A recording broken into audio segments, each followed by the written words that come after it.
há pouca comunicação entre ciência e tomada de decisão, né? Eu vi foto, aliás, eu vou reclamar, não vi uma foto minha, mas eu vi um monte de foto do Jean Paul aí por toda a cidade, aí no café, café coloquial, né? O episódio do Código Florestal mostra duas coisas. Primeiro, como nós estamos gerando muito pouco conhecimento que dê sustentação à tomada de decisão. Então tem um gargalo de geração de informação e tem um gargalo de transmissão de informação, além dos gargalos políticos que nós todos já conhecemos. Mas nós reagimos muito tarde, tivemos dificuldade de mostrar, né, numericamente. Bom, se eu tenho 30 metros de floresta e tiro esses 30 metros da beira do rio, né, o quanto de terra vai lá para dentro, o quanto de merda, o quanto de ureia, e como isso eutrofiza o reservatório d'água a jusante, e que custo tem tratar essa água. Ou seja, mostrar então, na verdade, que para a sociedade sai caro, né, o cara não ter mata ciliar. Tudo bem, não ter mata ciliar amplia a área, viabiliza talvez econômico, que é a grande discussão, né? Viabiliza a produção dele, mas viabiliza porque o custo ambiental não está sendo contabilizado, né? Mas é um custo que a sociedade está pagando. E aí essa matriz agrária comporta produção sustentável? Não comporta. Se as pequenas propriedades, para produzir, não podem ter APP, não podem ter reserva legal, porque perdem muita área de produção, então vamos colocar claramente que pequena propriedade não tem produção sustentável, não é possível. O módulo não permite, a não ser que o cara produza só alface hidropônica de alto valor agregado para quem quer comer folha orgânica, não é? Mas é o tipo de situação onde a academia nem gerou a informação necessária, né, e teve muitas dificuldades de transmitir, né, essa informação, né? E por último, né, que em parte explica por que nós temos muitos artigos, mas poucas citações, é porque a gente quase não produz conceito novo, né? Pense, né, qual é um conceito que saiu da ciência da biodiversidade no Brasil. Qualquer conceito, né, em ecologia, em biologia da conservação, né? Então, isso é um alerta de que nós precisamos de uma ciência, né, também de melhor qualidade, no sentido de trazer conceitos inovadores, ideias inovadoras, ferramentas inovadoras, muitas das quais, na verdade, são de interface, né? Os grandes conceitos da ciência hoje são conceitos de interface. A gente aplica isso muito na biologia da conservação, ativo biológico. Isso é interface entre ecologia, entre economia e biologia. Então, esses conceitos de interface, né, são os conceitos norteadores e que fazem a diferença, né, e que são também fundamentais para a formação de alguns perfis técnicos que nós queremos dentro da área de biodiversidade. O que é um biólogo da conservação, por exemplo? O que é um tomador de decisão na área de biodiversidade? Nós temos que responder à sociedade. Quem é esse cara? Esse cara se forma num programa acadêmico ou esse cara se forma num programa profissional? Qual é o conjunto de disciplinas que esse cara tem que ter? Ele tem que ter uma boa base de sistemática de ecologia e de biologia da conservação, ou ele pode deixar de fora? Então essas são questões que eu não tenho resposta, mas que a sociedade está cobrando. A sociedade quer um cara qualificado no IBAMA para tomar decisão, um cara qualificado na secretaria para tomar decisão, um cara na empresa para tomar decisão. A sociedade precisa desse profissional que lá fora decide de que forma os recursos naturais são feitos. O que nós temos a dizer para a sociedade? Quem é esse cara? Qual é o perfil? Qual é o conjunto de disciplinas, né? Que obviamente requer então essa questão de interface. penso num perfil aplicado, que é o que eu tenho uma maior familiaridade, que é o da biologia da conservação. Esse cara precisa de um recorte de programa, de uma natureza de programa um pouco distinto. Talvez ele só se forme efetivamente em redes de programas, né? Como a gente estava discutindo o caso da UESC lá. Então ele faz disciplinas de sistemática num bom programa de botânica e zoologia, faz algumas disciplinas de ecologia no programa de ecologia, faz alguma disciplina de administração, ou sei lá, num programa de economia, né? Mas é um cara que realmente ele precisa de um conjunto de temas que dificilmente estaria só num único programa.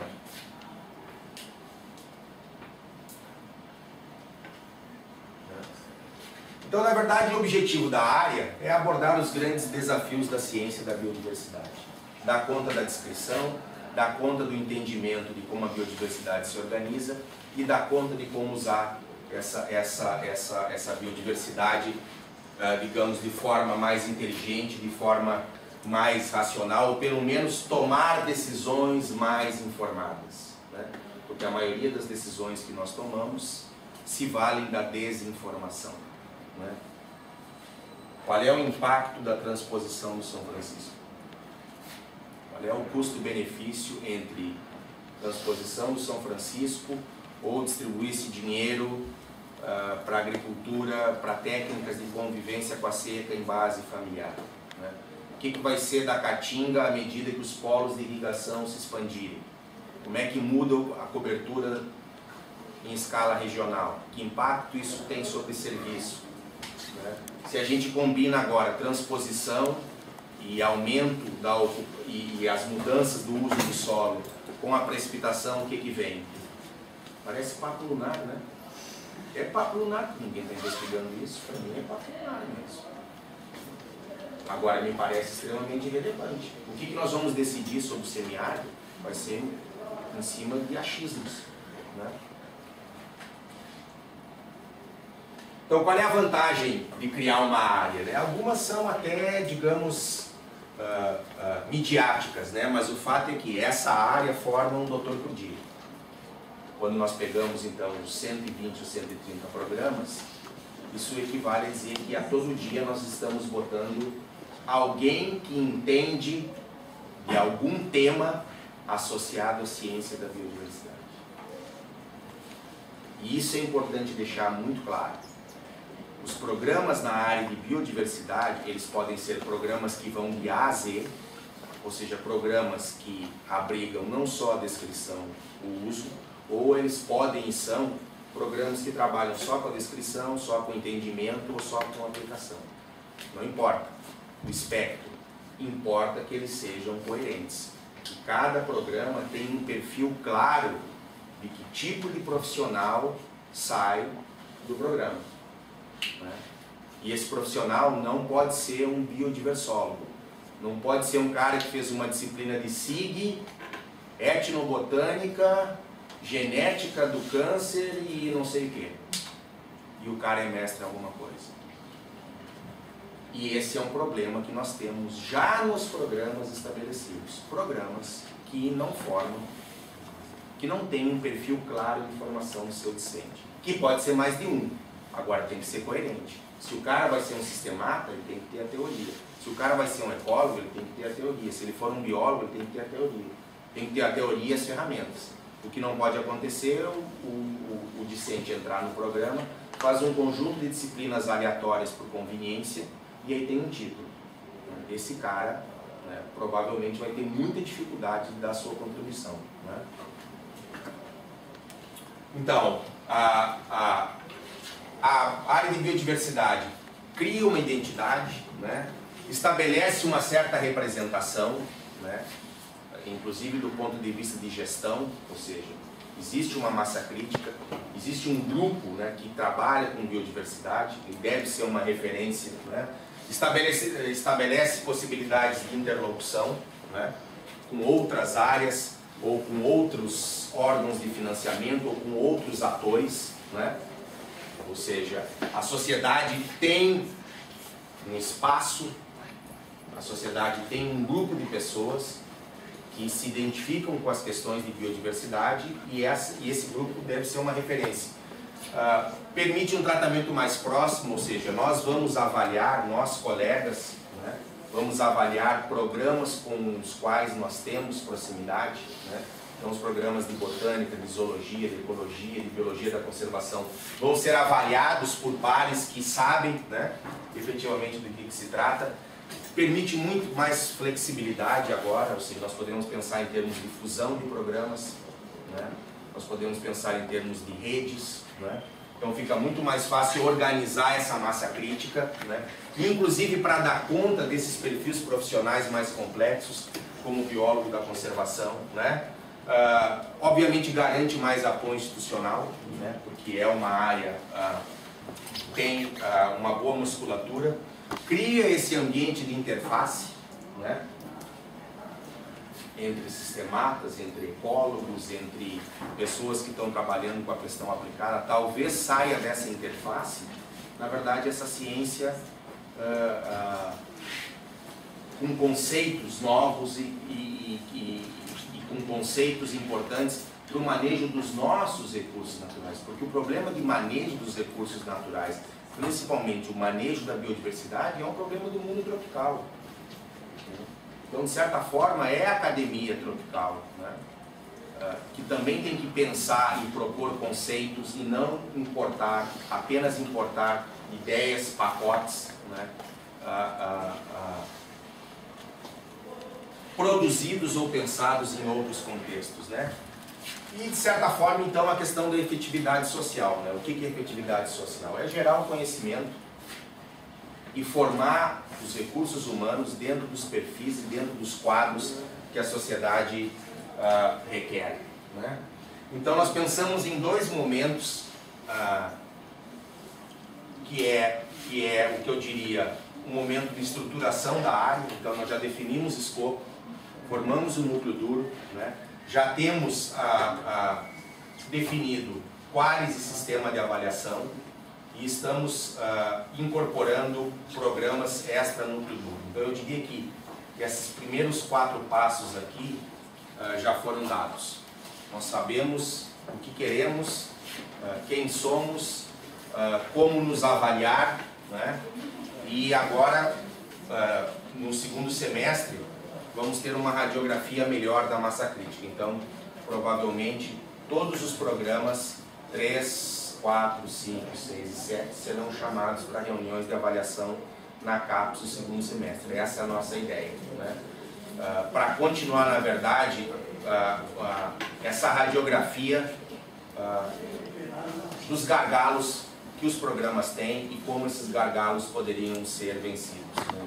Então, com algumas reuniões, por exemplo, fica claro que, obviamente, tem problemas de massa crítica, né? Tem programas que são pequenos, mas tem muito problema de gestão. Tem muito, ou seja, um manualzinho simples de boas práticas de gestão do programa já ajudaria muito os programas de pós-graduação. Então, o gargalo dos programas não é exclusivamente o Qualis ou publicar na revista internacional, é de gestão. É de ter um grupo de pessoas que realmente vestem a camiseta daquele programa, né? E tocam um programa, né? E que promovem a avaliação contínua do programa, de alguma forma se responsabilizam por esse programa.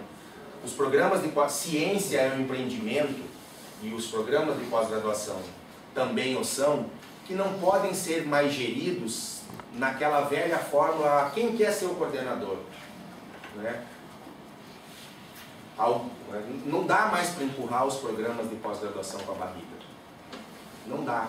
Os programas têm que ser núcleos competitivos, responsáveis, dinâmicos, empreendedores, com visão de curto, médio e longo prazo. É uma empresa, no bom sentido. Tem que estar toda hora avaliando a qualidade do que está sendo feito. Se nós continuarmos assim, para onde nós vamos, aonde nós queremos chegar. Os programas não podem se comportar como muitos se comportavam no passado, que botam um coitado aí para coordenar e resolver a burocracia, e uma vez ou 2 vezes por ano a gente se reúne e vai tocando esse barco. Acabou. Essa era já era, né? Então, tem vários problemas simples de gestão, né? que precisam ser... Então nós vamos ter essas primeiras reuniões aí, inclusive para caracterizar os problemas e possíveis soluções. A ideia é essa, né? Problemas e possíveis soluções, e quem sabe até um manualzinho. Eu vi agora, vim da USP, o pessoal criou, o IB da USP criou um manual de boas práticas para os estudantes de graduação, que vale para todos os programas de IB. Coisas básicas, mas que são importantes.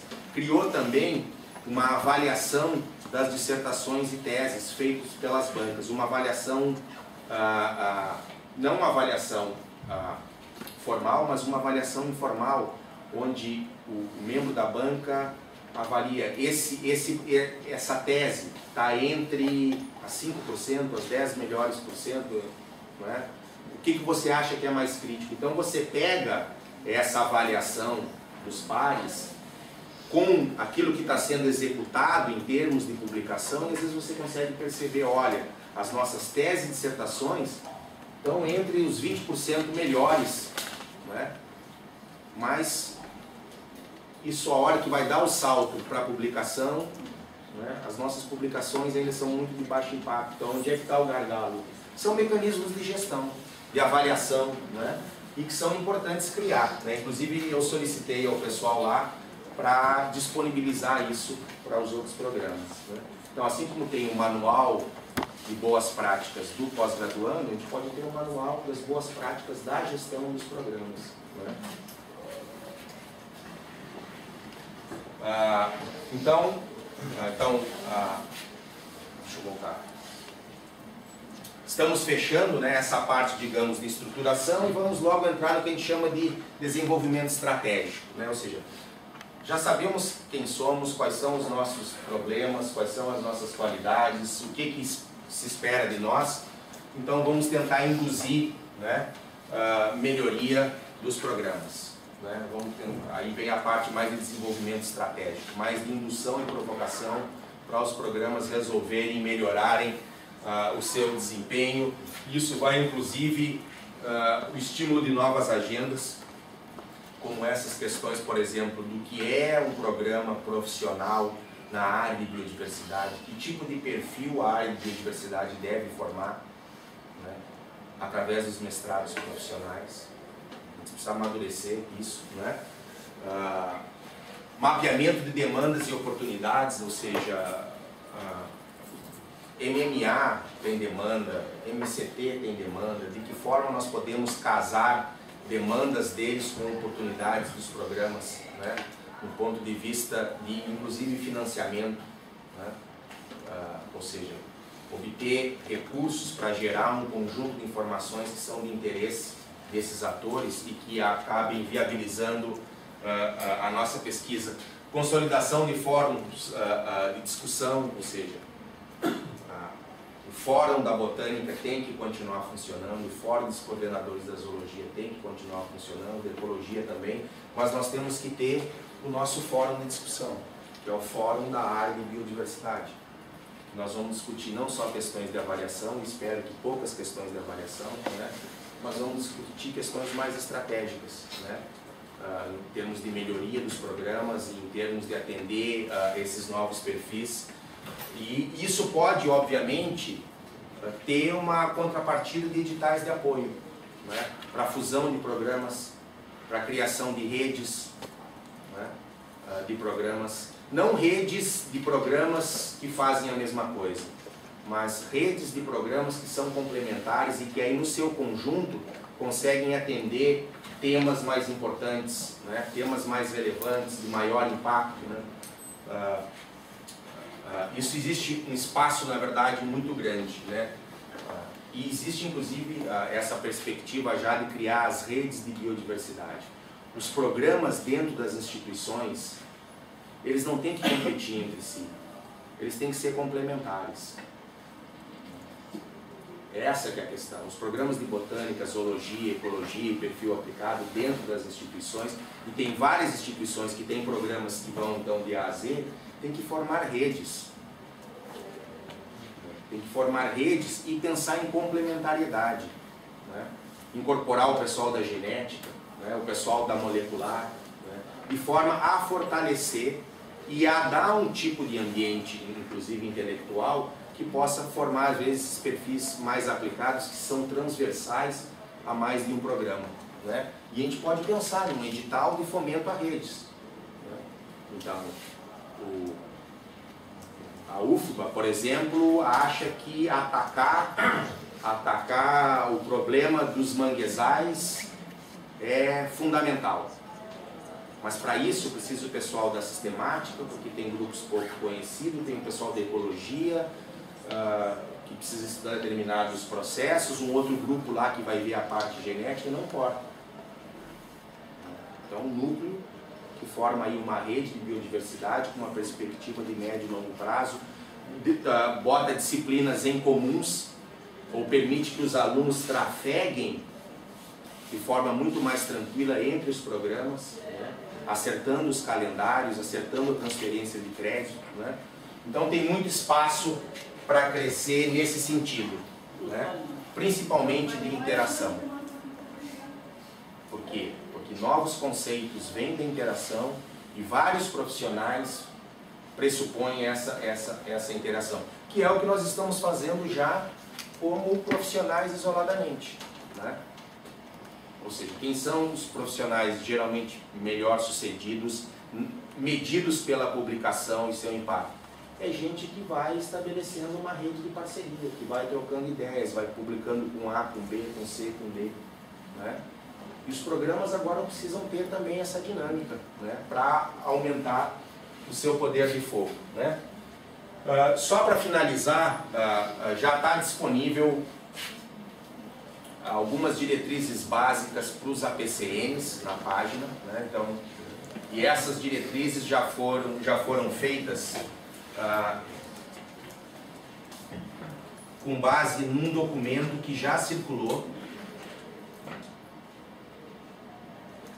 Não está disponível na página, mas ele já é de circulação comum, que é uma proposta de avaliação, inclusive com a questão de quais, critérios, etc. Qual é a nossa ideia? Avaliação baseada no conjunto. O que interessa é o conjunto dos professores. Quem forma um discente é um programa, não é um orientador. Então nós vamos avaliar com base no desempenho do conjunto. Então a maioria dos nossos indicadores são proporção de docentes, proporção de discentes e não mais valores médios. Então essa é uma mudança. Nós queremos entender e avaliar o programa em função da proporção de docentes com diferentes perfis de formação e de publicação. Então, a avaliação avalia o conjunto, ela é 100% objetiva, do ponto de vista que para cada critério existe um peso e para cada critério existem métricas e scores do que é um curso muito bom, do que é um curso bom, do que é um curso regular. Então a avaliação da área de biodiversidade, ela vai ser extremamente objetiva, baseado no desempenho do conjunto, de forma que os programas podem olhar e entender aonde eles estão e o que é preciso fazer para sair da onde eles estão e serem melhores conceituados. Então acho que esse é um aspecto importante, né? Objetividade, transparência e cienciometria. Engessa um pouco? Engessa, mas melhor a cienciometria do que a subjetividade. Então essa é uma decisão que a gente já tomou do ponto de vista de perspectiva. Deixa eu só passar rapidamente, só para vocês terem uma ideia, né?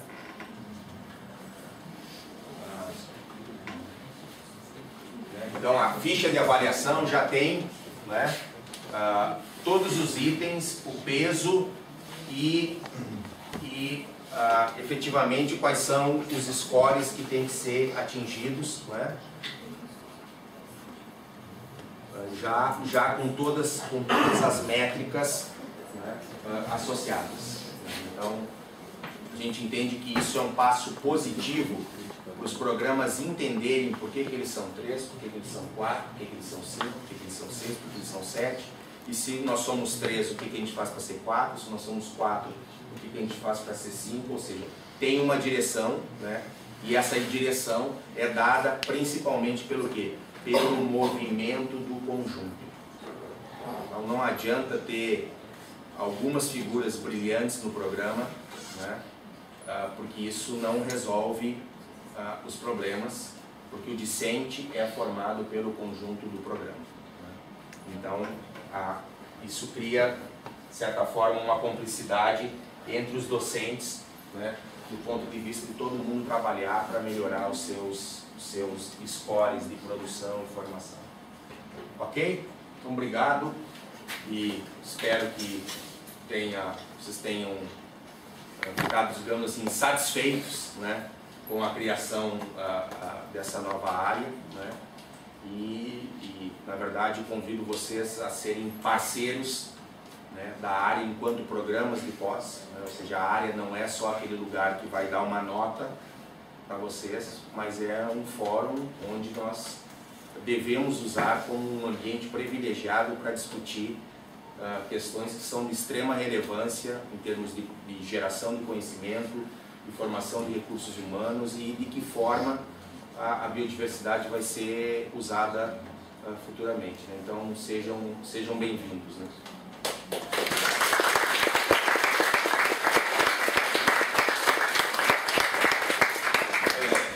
Muito obrigado.